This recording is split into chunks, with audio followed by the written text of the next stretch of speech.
يا مساء الفل، اتأكدوا الأول إن كل لاعب بيلعب شطرنج عشان لسه مش عايزين نشرح تاني احنا بنعمل ايه وكده. طيب كان جات لي في الكومنتات سؤال عن بطولات الهند وازاي نعرف نطلعها وكده. لا، بطولات الهند بتبعت لهم ايميل عادي زي اي مسابقة، بتخش على موقع الاتحاد الدولي، بتشوف ايميل المسابقة وبتجيبوا تقريبا موقع اسمه All India Chess Federation AICF.com. بتشوف الايميلات بتاعت البطولات وبتبعت لهم يا جماعه انا من بلد كذا وعمري كذا وتقييمي كذا وعايز العب المسابقه، وبتتفقوا بعد كده هم هيشيلوا لك ايه وانت هتدفع ايه. واعتقد يعني لو انت تقييمك قليل فالموضوع مش هيظبط معاك قوي، لكن لو انت مثلا اي ام او جي ام طبعا اكيد وبتتكلم معاهم بيبقى في كونديشنز حلوه جدا، بالذات للي معاهم القاب. طيب بس قبل ما تروح الهند دي رحلة صعبة جدا عشان تبقى عارف، ولازم تاخد احتياطاتك قبل ما تروح. مبدئيا الأكل مش كويس، مش هيعجبك، مفيش لحوم فتقريبا هتحس بضعف شوية كده في الجسم، انت متعود كل يوم تاكل لحمة عادي. تاني حاجة الشطرنج، هناك لعيبة الشطرنج عندهم قدرة غريبة ان هم موقف يبقى انت معاك تفوق عليهم فيه ويعرفوا يدافعوا اكبر عدد من النقلات ممكنه، ما بيزهقوش. يعني من كتر الضغط عليهم، في لعيبه هنا من كتر الضغط خلاص تقوم مضحيه بيضاء عشان تلعب، مضحيه قطعه. الهنود تفضل تضغط عليهم طول الدور، ومثلا لو معاك بلس 0.3 هيفضل معاك ال 0.3 بيفضلوا يدافعوا النقلات كتير و ما بيزهقوش بسرعه. انا طبعا ليا تجارب مريره في الهند، انا ناقص فيها اكتر من 120 نقطه بمعامل 10 يعني، نزلت كتير فيها. لكن لو قلبك جريء وعايز تعملها فانت طبعا لازم تعملها، ان مسابقات الهند دي بتقوي الواحد. يعني فعلا مش مشكله الريت، اصل الريت طيب لو انت مستواك 2200 برضو بعد ما تلعب شويه مستواك هيبقى 2200، فما تخافش قوي من حته التصنيف اللي هتخسره، لكن هتستفيد انك بتلعب مع مدارس جديده في الشطرنج وهتضيف لافكارك كتير في اللعبه. طيب بما اننا في الهند وبما اني قلت لكم ان انا نقصت 100 وشويه 100 حاجه و20 نقطه، فعايز اجيب لكم دور مثال يعني ان هم قد ايه بيفضلوا يدافعوا في مواقف تبقى خلصانه المفروض. والدور ده مثال على الادوار الغريبه اللي كانت بتحصل. الدور ده كان في الجوله تقريبا الثامنه في بطوله شناي سنه 2020، يعني لسه السنه دي قبل الكورونا بقى وكده. كنت انا بابيض لعبت دي 4. بالمناسبه بارناف اللي انا بلعبه ده عنده 12 سنه، من الشباب الهندي الصغير. الدور ابتدى دي 4 نايت اف 6 سي 4 اي 6 نايت اف 3 بي 6 جي 3 بيشوب اي 6 بي 3. كنت لسه لاعب الدور ده مع بابو فانا كنت فاكره جاي محضر. لعب دي 5، لعبت بيشوب جي 2 كان بدا في بيدا، ودي كده طبعا مش زي دور بابو، بس انا مش عارف بدا في بيدا حتى ما عجبتنيش على الرقعه، ما كنتش اعرفها. بس حسيت ان هي مش مع فكره الافتتاح، ان انا بطلع بالفيل في جي 2 عشان الوتر ده، وانت فيلك حتى مش حاطه في البي 7، انت حاطه في الاي 6 وبتاكل بدا في بدا السي 4 بتفتح لي الوتر ده الفيلي. ف يعني بعد ما كان بدا في بدا على الرقعه حسيت ان هي ايه استراتيجيا مش صح. لعبت نايت اي 5، لعب بيشوب بي 4 كاش، ودي تقريبا الفكره من بدا في بدا، ان انا هنا لو غطيت بالحصان او غطيت بالفيل هيبقى عنده وزير في بدا الدي 4 على الرخ وحصان الاي 5. فهنا افضل نقله ان انا امشي كينج اف 1، عايز الطابيه اللي في الاي 8، فهو رجع بيشوب دي 6. بيشوب دي 6 تريكي ليه؟ ان انا لو كلت فيل في طابيه هياكل فيل في حصان، مش عارف اكله طبعا عشان وزيري متعلق، وبدا الدي 4 مطلوب، ومش عارف طبعا سوق اي 3 عشان الفيل ده ايه ضارب على الملك هيبقى عنده كشفات عليك. طيب وفيلك اللي في الاي 8 ممكن يتقفل عليه بسي 6 او ممكن لا لسه يعني. فانا طبعا هنا مش هاكل الرخ. لما رجع بيشوب دي 6 كلت حصان في بدا سي 4 لسه مهدد الرخ، فلعب نايت دي 5. طيب هنا انا ملكي في الاف 1 وفيلي في الجي 2، الموقف طبعا مش كويس، عايز اطورهم. وبرده في حاجه هنا، يعني انا لو لعبت نقله زي اي 4 رجع نايت اف 6، لعبت نقله زي اي 5، فانا كده مهدد القطعتين ومهدد الطابيه اللي في الاي 8. بس دي عيبها ايه؟ ان هو هياكل فيل في بدا الاي 5، حصاني مربوط على الملك مش عارف ياكل الفيل، وبدأي مربوط على الوزير مش عارف ياكل الفيل برضه، فتيجي تاكل الطابيه يقوم واكل هو كمان البيدق ويطلع معاه بدايين زياده، تشيل الوزير يشيل، وطبيعتك مزنوقه لازم تحط الحصان برضه. طبعا بيشوب بي 2 غلط، نفس السبب ان الحصان مربوط على الملك هياكل فيل في فيل عادي، فلازم تلعب نايت سي 3 وتسيبه ياكله ويبقى الفرق في بدايين. وطبعا الموقف الاسود قوي جدا، التعويض حلو. فانا شايف طبعا ان هو سايب لي اي 4 وهي مش حلوه، فانا ايه قررت العب بيشوب اف 3. منها دلوقتي انا عايز اي 4 اي 5، خلاص لما بتيجي تاكل فيل في بيدق باكل بالبيدق عشان وزيري اتحمى بالفيل. ومنها ملكي اللي في الاف 1 يطلع في الجي 2 واعرف بعد كده ابقى اوصل للرخاخ عادي. فلعبت بيشوب اف 3، لعب بيشوب اي 7، كينج جي 2، تبيت اي 4، رجع نايت اف 6، نايت سي 3، كل قطعه تمام طلعت سي 6. هو طبعا عايز يطلع نايت دي 7 بس مش عارف ليه، مش عارف ان انا هيبقى عندي اي 5 لو الحصان جه هنا هيخسر بيدق، فلازم يلعب سي 6 الاول بحيث ان انا اول ما العب اي 5 يلعب نايت دي 5 يبقى ايه الحصان محمي بالبدايين. طيب فلما لعب سي 6 لعبت بيشوب اف 4، نايت دي 7، روك سي 1، كده كل القطع تمام انتشرت. الابيض افضل عشان السنتر وعشان واخد مساحه اكتر. لعب روك سي 8 ضعيفه، لعبت نايت دي 6 رجع تاني بالرخ.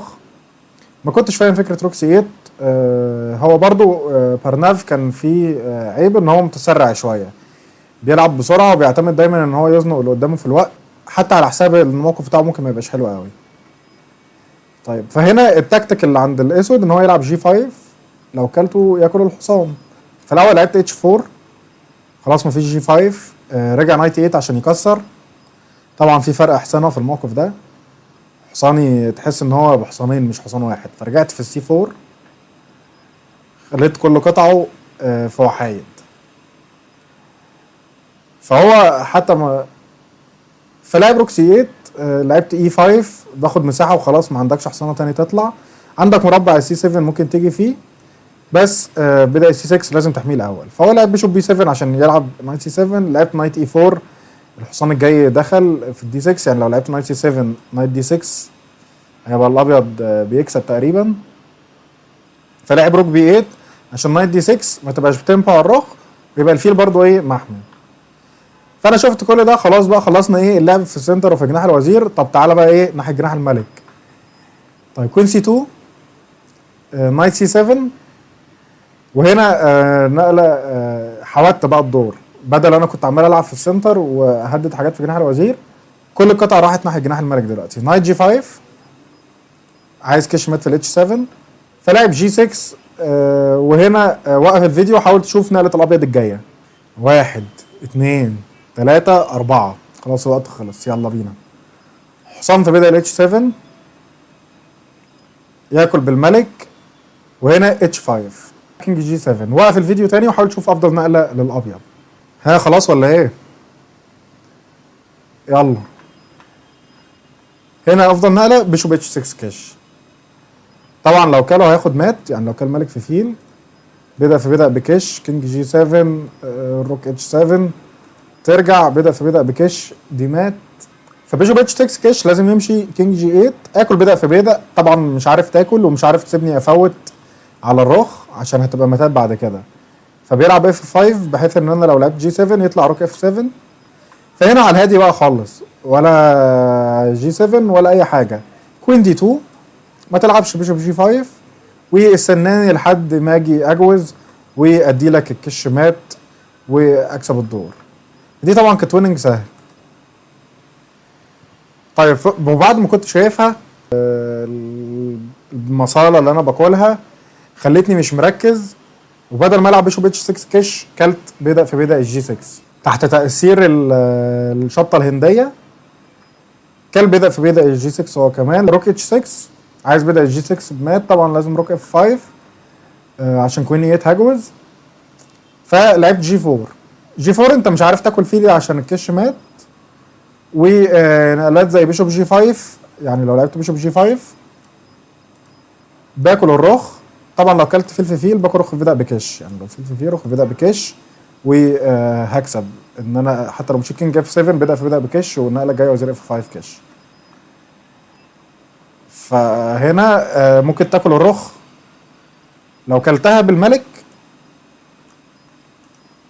عندي كش في الاتش 1 تنزل اف 6 كش واكسب. لو كلتها بالفيل برضو اف 6 كش، لو جيت كينج اتش 7 ربطتك وكسبت. فمفيش بيشوب جي 5 ومفيش ان الرخ بتمشي، فراح لعب نايت اف 8 وساب الرخ. كلت الرخ ومعايا فرق وويننج سهل. لعبت روك اتش 2، لعب نايت اي 6، اديته كش في الاتش 6، لعب كينج جي 8. هنا اسهل حاجه ان انا العب بيشوب اي 3.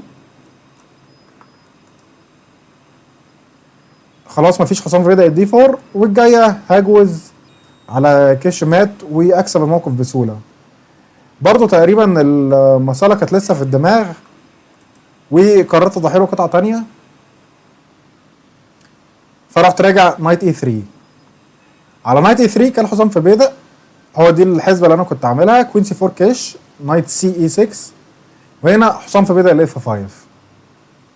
ايه الفكره منها؟ الفكره منها ان انت لو كلت بيدق في حصان بلعب روك جي 1، عايز مات تقريبا ما بتتحلش. يعني مثلا لو لعبت اي نقله بلعب كينج اف 1 كش، لو جيت هنا تبقى خلاص رخين من كش مات، ولو طلعت في الاف 7 بيشوب اتش 5 كش مات.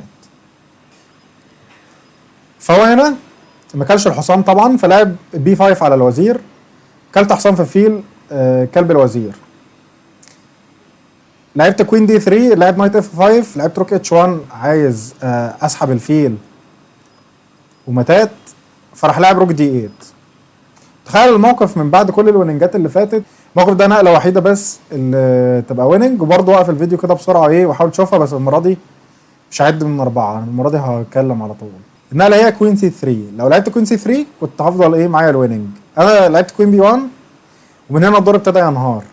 لعب سي 5 عشان يكسر اللي فيلا، وطبعا فيلو خلاص اللي كان واقف طول الدور ما بيلعبش، ابتدى يلعب اهو في النقله 37. لعبت روك اتش 3، حميت الفيل عشان اكل بالطابيه. لعب فكل فيل في فيل، كلت بالطابيه. لعب كوين بي 7 رابطني، ومش عارف افك الرابطه وهخسر الفرق النقله الجايه اجباري. فهنا انا لعبت بيشوب بي 3 بحيث ان هو لو لعب نايت دي 4 اكله. لو كلت بالحصان الثاني وزيري بقى اللي في البي 1 عينه على الجي 6. طبعا هو شاب بقى صغير والحاجات دي بيشوفها هوا، فراح لعب روك اف 8. راح لعب روك اف 8، عايز نايت اتش 4 كش وياكل الطابيه بتاعتي. فلعبت كوين دي 3. ليه كوين دي 3؟ عشان على نايت اتش 4 كش اكله، تاكل وزير في طابيه، ارجع كينج جي 1. ما عندكش كشات هنا ولا هنا، عشان طبيعتي اللي في الاتش 4 هتبقى ماسكه المربع، وانا بقى عايز الجي 6 وممكن اعمل كاونتر اتاك. حتى دي هو ابتدى بقى الموقف بقى معاه كويس، فخلاص مش هيسيب اي حاجه. فراح لاعب روك دي 8 على الوزير. رجعت تاني في البي 1، راح طالع كينج جي 7. قال لك احمي البدايه الاول عشان حصاني اللي في الاف 5 ده يبقى حر. فطلعت روك اتش 3، كل حصان في الفيل بكش، كلت بالبيضه. روك دي 2 كش، نزلت بالملك. كوين دي 5، كينج اي 1، روك جي 2، عايز كش مات. فلعبت روك اف 2، لعب نايت جي 5. رجعت روك اتش 1، نايت اف 3 كش، كينج اي 2، كوين دي 2 كش، كلت الحصان، كل الطابيه. وبقيت انا اللي باخد كش مات في الدور.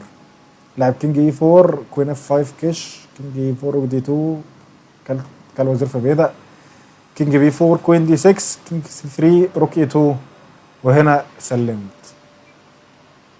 دي نوعيه من الادوار اللي انت هتشوفها في الهند كتير بتحصل، والدور ده مش ليا انا بس، الدور ده جيمز كتير حتى هتشوف ادوار غريبه. تلاقي الدور خلاص افضل ابيض ونقلات كتير، وبتلاقي اللعيب اللي قاعد قدامه ويفضل يدافع الى ما لا نهايه، وبيبقى عندهم صبر يعرفوا يدافعوا المواقف دي.